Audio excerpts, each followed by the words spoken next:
যারা মোবাইলে কাজ করেন তারা এই ভিডিওটা দেখবেন কিভাবে ডিসপ্লে খুলতে হয়।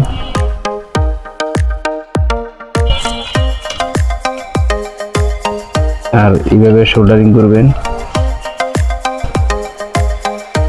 করার পরে নতুন একটা ডিসপ্লে এভাবে নেবেন, নেওয়ার পরে এইভাবে সোল্ডারিং করবেন।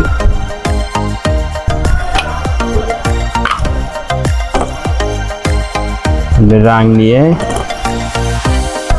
ডিসপ্লে কানেক্ট করে এভাবে সোল্ডারিং করবেন।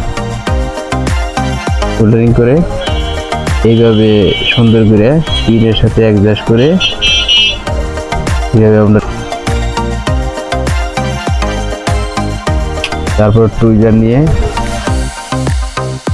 এইভাবে চাপ ধরে হালকা করে চাপ ধরে তারপর এইভাবে সোল্ডারিং করব। আমরা এখন ব্যাটারি লাগিয়ে ডিসপ্লেটা সেট দিব। আমরা এখন অন করতেছি, দেখেন দর্শক ডিসপ্লে চলে এসেছে।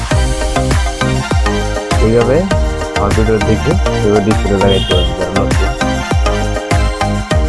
ধন্যবাদ।